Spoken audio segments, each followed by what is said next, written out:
TV serial मन्नत में भी हर सीरियल की तरह विक्रांत एक अच्छा बेटा होने का फर्ज निभाएगा और अपनी मां नीतू का साथ देगा मन्नत के खिलाफ जाकर। मन्नत जो कि विक्रांत की इतनी फिक्र करती है कि वो उसके लिए पूरी दुनिया से लड़ने के लिए तैयार है, वो नीतू को वार्न करेगी कि अब वो दवाइयां वो विक्रांत को आगे से नहीं देगी और उसकी जान को कोई खतरा नहीं होने देगी। ये बातें दादी सुन लेगी और दादी ये जाकर विक्रांत को बता देगी कि उसकी माँ ही उसे मारने की कोशिश कर रही है और उसे कोई दवाई पिला रही है। विक्रांत यहाँ पर उन्हें कहेगा कि ऐसा नहीं हो सकता, ऐसा नहीं हो सकता। पूरा परिवार वहाँ इकट्ठा हो जाएगा और दादी मन्नत के फोन में वो वीडियो चलाकर दिखाएगी जिसमें डॉक्टर ये बात बोल रहा है कि नीतू ने वो दवाइयाँ उनसे ली थी विक्रांत को देने के लिए।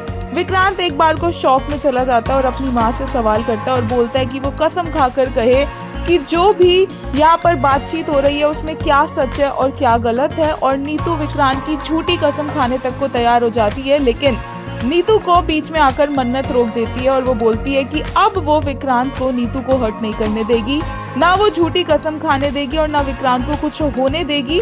विक्रांत के लिए वो सबसे लड़ जाएगी और अगर विक्रांत की जान बचाने की बात आई तो वो विक्रांत को सबसे दूर ले जाएगी। इस घर से अगर उसे दूर ले जाना पड़ा तो वो घर से दूर ले जाएगी और अगर खुद विक्रांत को उसकी माँ से दूर करना पड़े तो वो भी कर देगी, लेकिन अब वो विक्रांत को कुछ नहीं होने देगी।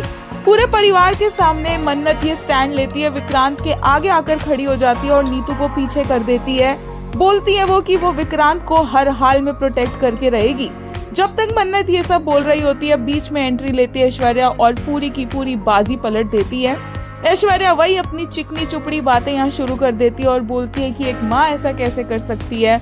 मन्नत झूठ बोल रही है, मन्नत को गलतफहमी हुई है। फिर वो बोलती है कि मन्नत ने डॉक्टर को धमकाया है इस तरह का झूठा बयान देने के लिए और उसी डॉक्टर से दोबारा ऐश्वर्या बात करवा देती है और इस बार वो डॉक्टर अलग ही बात बोलता है और कहता है कि ये सब कुछ जो उसने बोला है वो सब कुछ उसने मन्नत के कहने पर किया है। नीतू का नाम उसने मन्नत के कहने पर लिया है और यहीं पर विक्रांत का दिमाग घूम जाता है एंड ऑब्वियसली वो अपनी मां नीतू का साथ देता है और मन्नत फिर से अकेली पड़ जाती है।